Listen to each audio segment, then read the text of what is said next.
দর্শক, আমরা সাধারণত ভূমিকা দীর্ঘায়িত করি না। শুরুতেই শুধু অনুরোধ থাকে, আলোচনা ভালো লাগলে, বস্তুনিষ্ঠ মনে হলে চ্যানেল সাবস্ক্রাইব করে আমাদের সাথে যুক্ত থাকতে পারেন। আমি ফরিদ ভাইয়ের কাছে যাই, যে ফরিদ ভাইয়ের আলোচনা থেকে বলছি, শেখ হাসিনা উৎখাতের আন্দোলনে আমরা দিল্লি না ঢাকা স্লোগান দিয়ে রাজপথ কম্পিত হতে দেখেছি। ফরিদ ভাই বলছিলেন এর আগের আলোচনায়, আপনার ওই সেই সূত্র ধরেই কথা। এখন এখন আদানির বিদ্যুতেই কাটছে আমাদের লোডশেডিং। মানে আদানির বিদ্যুৎ বন্ধ হয়ে গেলে কেন জানি মনে হচ্ছে হাই গেল, হাই কি বিপদে পড়ে গেলাম, হাই কি হারাচ্ছি এমন মনে হচ্ছে। প্রশ্ন হলো, গত প্রায় 2 বছর আমরা এই স্লোগানটি শুনতে পাচ্ছি না, এবং একরকম মনে হয় ভুলে যেতে বসেছি। এই স্লোগানটা কেন, এই মধুর স্লোগানটা শুনতে পাচ্ছি না ফরিদ ভাই? 2 মাস 2 বছর হয়েছে, 2 মাস আপনি 2 বছর না, 2 মাস মহম্মদ ভাই, 2 মাস। হ্যাঁ, 2 মাস, জি সরি, 2 মাস। এই যে আজকে জাতীয় গ্রিডে যুক্ত হলো আদানির 925 মেগাওয়াট বিদ্যুৎ, কমবে লোডশেডিং, সময় টিভির ফটোকাট। শোনেন, আমার ভাবির পোলারা আর যারা ইন্ডিয়া বয়কটি গ্রুপ, সেটা আমেরিকা থেকে কথা বলুক আর ফ্রান্স থেকে বসে বলুক, আমার ভাবির পোলা তারেক আমতারেক কাছে গাল ফলো কম ফাল পারে নাই। এই যে তারপরে ওই যে আরেকটা নাম খেয়ে যে এখন বিএনপি থেকে প্রতিমন্ত্রী হয়েছে আর কি, বিভিন্নরা এই রে লাফালাফি এই গণরিয়া পরিষদের পক্ষ থেকে ইন্ডিয়া বয়কট। আমাদের রিজভি সাহেব বইয়ের শাড়ি পেডিকোট সব পরলো, আমরা দেখলাম। শুধু ওই ব্রাটা আর পেন্টিটা পোড়াটা বাদ রেখেছিলেন, তিনি নিজের জাঙ্গাটাও পুরা বাদ রেখেছিলেন, তাছাড়া সবই পুরেছে। এখন সমস্যা হলো যে আমার এই ভাবির পোলারা হইলো জামাল ভিরা পাগলা, এই ইন্ডিয়া বয়কটির হইলো জামাল ভিরা পাগলা। ডিমের হালি 3টায় বেচবে, কিন্তু 5টায় বেচবে না তারা। ওই যে এক দর্শক লেখছে এখন শহরের গোস্ত খাবে, কোনো প্রতিবাদ নেই। অথচ ব্রাজিল থেকে একবার মহিষের মাংস আনার কথা ছিল আওয়ামী লীগের আমলে, মনে আছে কি আপনার? ব্রাজিল থেকে আসার কথা ছিল, কত অজুহাত এটা বন্ধ করে দিল। মানে কখনো খামারের অজুহাত, কখনো হালাল হারামের অজুহাত দিয়ে যে বাংলাদেশের খামার ধ্বংস হয়ে যাবে, বাংলাদেশের অর্থনীতি ধ্বংস হয়ে যাবে, তারপরে ব্রাজিল থেকে আসবে, এটা হালাল হবে না হারাম হবে। এবার মোটামুটি আর মহিষের মাংস না, গিতরের মাংস আসলো, আর সমস্যা নেই। আমার ভাবির পোলার হলে জামাল ভিরা পাগলা, তাই এখন তারা বোবা হয়ে গেছে, এই মুহূর্তে তারা ভুলে গেছে। এরা নিজের যেগুলো অসুবিধা কেসকি কলে পড়বে সেটা তারা ভুলে যায়। যখন কেসকি কলে বেরিয়ে আসে তখন মনে হয়। এখন দেখবেন চামড়া নাই পীর কথা বলবে না, চামড়া নাই পীর এখন শহরের গোস্ত না, আর বলেন 98% মুসলমানের দেশ।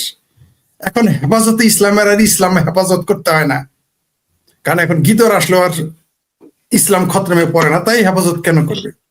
ইসলাম হলো আল্লাহ, আর হেফাজত করে বাংলাদেশের বদমাইশ চরিত্রহীন 501 নম্বরে মোল্লা। অদ্ভুত ব্যাপার। ইসলাম হেফাজত এই শব্দটাই তো কুফরি, এটা আমি বলি নাই। খোদ বিএনপি টিভি এনটিভিতে একদিন কোন এক আলোচনায় এক মৌলবী বলেছিল এই কথা, যে ইসলামী হেফাজতে ইসলাম শব্দটাই কুফরি, ইসলাম তো আল্লাহ। মৌলানা মামুনুল বা হেফাজতে ইসলাম নাম দিয়ে কওমি মাদ্রাসার বলৎকারী মৌলবীর ইসলাম কিভাবে রক্ষা করবে? যারা নিজেরাই নিজেদের পশ্চাৎ দেশ বাচ্চাদের রক্ষা করতে পারে না, তারা আসবে ইসলাম রক্ষা করতে পারছে কোনোদিন? সেটা অন্য প্রসঙ্গ। আপনি যেটা বললেন, আমার ভাবির পোলারা ভুলে গেছে, আম তারেক, জাম তারেক, খাম তারেক, সব তারেক ভুলে গেছে এখন, যে ঢাকা না দিল্লি স্লোগান শেষ। বিএনপির লোকজনও দেখলাম হাইরে ঢাকা না দিল্লি, ইন্ডিয়া বয়কট আন্দোলন এগিয়ে নিয়ে গেছে, কিন্তু বিএনপিরা, ছাত্র দলেরা, ছাত্র শিবিরেরা, কিন্তু এখন তারা কোথায়? এখন আর তাদের হেরিকেল লাগেও খুঁজে পাওয়া যাইতেছে না। কারণ হচ্ছে তারা হচ্ছে আমার জামাল পিরা পাগলা, আমার মতো আর কি, খুব শিয়ানা। ডিমের হালি, বারবার বলি আমি, ডিমের হালি 3টায় বেচবে, 5টা চাইলে বলবেন মুরব্বী অত বোধাই না আমি। কিন্তু এখন তারা চুপ হয়ে আছে। কোথায়? এখন তো আমরা দেখলাম না, বললো না যে তেল ভারত থেকে নিব না। আর আপনি যেটা ওই যে আমাদের ভুইয়া সাহেবের সাথে আলোচনা করলেন, রাশিয়ান যে আমাদের যে লজিস্টিক সাপোর্ট দিবে রাশিয়া, আমেরিকার সাথে যে চুক্তি হয়েছে সেই চুক্তি অনুযায়ী এটা বন্ধ করতে হবে। কারণ সেখানে বলা আছে পৃথিবীর শুধু আমদানি করবেন না আপনি, তার শত্রু রাষ্ট্রের সাথে তো কিছু করতেই পারবেন না, প্রশ্নই আসে না। এমনকি আপনি কোথায় কি করবেন তার অনুমতি আপনাকে নিতে হবে। আপনি কৃষককে ভর্তুকি দিতে পারবেন না, আপনি দেশ আমার দেশে আমি শিল্পে ভর্তুকি দিতে পারবো না, আমি বিদ্যুতে ভর্তুকি দিতে পারবো না, কৃষককে ভর্তুকি দিতে পারবো না, কিন্তু লুটপাটটাই চলবে, লুটপাটং চলিবে, ওটাতে কোনো সমস্যা নেই। সমস্যা নাই। এই যে 40,000 ইউনুস যে লুটপাট করে গেল, তো তার নিয়ে কোনো কথা বলে না। এই সরকার যে লুটপাট করতেছে কোনো কথা নাই। মনে হয় বাংলাদেশের মিডিয়াগুলো এখন সব, বাংলাদেশে এই মুহূর্তে সরকারি দলে হইলো সব ফেরেস্তারা বসে আছে, আর বিরোধী দলেরা তো বেশি টিকিট বেছে, বুঝতে পারছেন তো? এখন যারা সরকারে, যে মুসলেকা সরকার, এরা সব ফেরেস্তা একেবারে। তাহলে কোন ফেরেস্তা? এই যে ফেরেস্তা গুলো আল্লাহর একেবারে আশপাশ দিয়ে ঘুরে, সেই ফেরেস্তা। যেন তো না মক্কা মদিনায় থাকে সেই ফেরেস্তা না, আসমানের উপর দিয়ে ঘুরে, সে যেটা আল্লাহর আশেপাশে আছে, ঠিক আছে, তারা এখন ক্ষমতা। আর জান্নাত তো আরো দু কদম আগে নিকেল গায়ে, আর তো বেহেস্তের টিকিটই বিক্রি করে, বেহেস্তের টিকিট ওদের স্যার আপনি পাবেন না। কিন্তু এখন সবাই চুপ, সবাই নীরব, এই ব্যাপারে সবাই নীরব। সংসদে ভুলেও একবার, ফরিদ ভাই কেন ওরা নীরব? ওরা তো এখন আরো বেশি প্রতিবাদ করা উচিত। এখন তো তাদের কেউ পিটাবে না, তখন তো আওয়ামী লীগ ক্ষমতায় ছিল, তখন তো রিস্ক ছিল, এখন তো রিস্ক নেই। এদের ভারত জুজু, কখনো কখনো আমেরিকা জুজু, মানে যখন যে জুজু দেখাইলে একটু আন্দোলন চাঙ্গা করা, ইন্ডিয়া বয়কট, এগুলো তো তাদের হলো ক্ষমতায় যাওয়ার জন্য যে কোনো মূল্যে। এদের তো দরকার ক্ষমতা, দাসকত দিয়ে হইলো। আমি বলছি তো যে ভারত যদি বলে যে তোদের গরুর মুদ খাইতে হবে, আর বিরোধী সরকারি দলকে গরুর মুদ খাইতে হবে, আর বিরোধী দলকে শুয়োরের গোস্ত খাইতে হবে, ক্ষমতায় রাখবো তোদের 20 বছর। কালকেই গিয়ে এরা দিল্লি আর ওয়াশিংটনে দৌড়াদৌড়ি হলো আলহামদুলিল্লাহ, এবং এর পক্ষে দেখবেন ফতোয়া নাজিল করে ফেলবে। ইসলামের কোন কোন দৃষ্টিতে শুয়োর খাওয়া আর গরুর মুদ খাওয়া হালাল, এই ফতোয়া দেখবেন মার্কেটে চলে আসবে। এরা হচ্ছে, মানে এদের তো এই দেশ নিয়ে কোনো আলোচনা নেই, দেশের সম্পর্কে তাদের কোনো চিন্তাও নাই, কারণ এরা দেশ বিরোধী। কারা ক্ষমতা? এরা কি করছে? এখন যে সরকারে আছে, যারা বিরোধী দলে আছে, সকল মুসলেকা বিরোধী দলে, তারা হচ্ছে সরাসরি স্বাধীনতা বিরোধী, মুক্তিযুদ্ধ বিরোধী, 71 বিরোধী, জয় বাংলা বিরোধী। আর যারা এর পৃষ্ঠপোষক, তারাই হচ্ছে সরকারি দলে। এই দেশের কি হলে যায় আসে না, এদের দরকার শুধুমাত্র ক্ষমতা।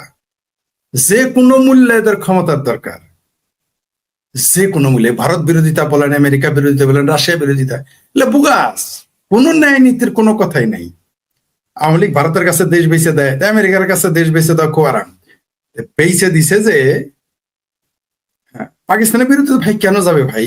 এরা তো পেয়ারা পাকিস্তানি, এরা নিজেরাই পেয়ারা পাকিস্তানি। আপনি দর্শক ঠিকই বলেছেন, এরা যাবে না, কারণ এরা হচ্ছে পেয়ারা পাকিস্তানি। কেন পাকিস্তানের বিরুদ্ধে বলবে? এরা প্রয়োজনে খোদ আল্লাহর বিরুদ্ধে যাবে, রসুলের বিরুদ্ধে যাবে, এবং গেছেও বহু জায়গায়। কিন্তু তারা পাকিস্তানের বিরুদ্ধে টু শব্দটি করবে না। আপনি বিএনপির একটা নেতা দেখান সারা জীবন বঙ্গবন্ধুরে গালি দিয়েছে, জীবনে কোনদিন জুলফিকার আলী ভুট্টো, হিয়া, টিক্কা খান, গোলাম আজমকে গালি দিয়েছে? দেয় নাই। এখনো জামাতের লোকজন বলে গোলাম আজমের পক্ষে কথা বলে, সংসদে দাঁড়িয়ে দেইলা রাজাকার সাইদির পক্ষে কথা বলে। পাকিস্তান তো বহুত দূরের কথা, পাকিস্তানের যে গোলাম আছে, সেই গোলামদের বিরুদ্ধে কথা বলা মুরদ এই বাংলাদেশ সংসদের বিএনপিদের নেই, কারণ এরা হচ্ছে পেয়ারা পাকিস্তানি। পেয়ারা পাকিস্তানিরা কেন পাকিস্তানের বিরোধিতা করুক? কারণ তাদের কথাই তো তারা আসছে। বাংলাদেশটা তখন বাংলাদেশ নাই, বাংলাদেশটা এই মুহূর্তে পাকিস্তান, পূর্ব পাকিস্তান হয়ে গেছে। আবার সেই পূর্ব পাকিস্তানি বাংলাদেশিরা আবার ভারত আর আমেরিকার, রাশিয়ার গোলাম হয়ে গেছে একই সাথে। তা না হলে রুশ ভারতের দালালেরা হুঁশিয়ার সাবধান স্লোগান কোথায় গেল? ইন্ডিয়া বয়কট এখন কোথায়? এরা এত বড় বেহায়া, তখন কি বলবে জানেন? টেকা ছাড়া আনি, এটা বলবে, টেকা ছাড়া আনি। এখন দেখবেন তাদের নতুন আলোচনা, যখন আপনি বলবেন তাহলে তখন ইন্ডিয়া বয়কট করলি কে রে বদমাইশ গুলো? এই যে চাপা মারলি ইন্ডিয়া বয়কট, যেই শেখ হাসিনা নাই, তখন ইন্ডিয়া মায়ের ভাতার হয়ে গেছে তোমার। আমগরে বলো আমরা ইন্ডিয়ার দালাল, তেল আনে কারা? আমগরে বলো ইন্ডিয়ার দালাল, রজল খরিল কই যায় ঘুরে? আমাদের বলো রাশিয়ার দালাল, তো তেল কই থেকে আনো? আমাদের কিছুদিন আগে আবার আমেরিকার দালালও বলছে, এখন আমেরিকার লোকই তাদের গাইটে বেরিয়ে দিই। তো এদের যে ইসলাম প্রেম, দেশ প্রেম, মুসলমান প্রেম, এগুলো হচ্ছে বোগাস, জনগণকে, সাধারণ মানুষকে ধোকা দেওয়ার জন্য। ধোকা দিয়ে এরা শুধুমাত্র ক্ষমতায় যেতে হবে, এখানে কুর্সিটা ইম্পর্টেন্ট। এইখানে মুক্তিযুদ্ধ তো তাদের দেমাগে নাই, আসবেও না কোনোদিন। এই যে দেখেন, এই যে একজন শুকরের মাংস, হ্যাঁ ওই যে মৌলভী 501 শুয়োরের মাংসের পক্ষে অলরেডি সে ফতোয়া দিয়ে দিয়েছে এবং এখন শুধু গরুর মুদ খাওয়ার পক্ষে ফতোয়া দেওয়াটা এই দেশের সরকারের বাদ আছে, এই মুসলেকা সরকারের। এদের দেশপ্রেম কিছুই নাই, ইসলাম প্রেমও কিছু না। এরা আসছে ক্ষমতা নেওয়ার জন্য, যে কোনো মূল্যে তাদের ক্ষমতার দরকার। আর এই দেশের পাবলিকও এই দেশের ভারত বিরোধী জজবা, পাকিস্তান প্রেম বহু খায়, একেবারে মানে ওই যে গিলে গিলে খায়, হাঁসের মতো গিলে গিলে খায় পাকিস্তানি জজবা স্বাধীনতা বিরোধী। বঙ্গবন্ধু আসলেই মানে আমার মনে হয় না চাওয়া একটি জাতিকে স্বাধীনতা এনে দিয়েছিলেন, তার জন্য এরা এখনো পাকিস্তানকে আব্বা ডাকে, এর জন্য এখনো পাকিস্তানকে আব্বা ডাকে। এদের ভারত হলো চোখ, এমনকি সিংকু বামেরাও। কোথায় এখন সেই সিংকু বামেরা? কোথায়?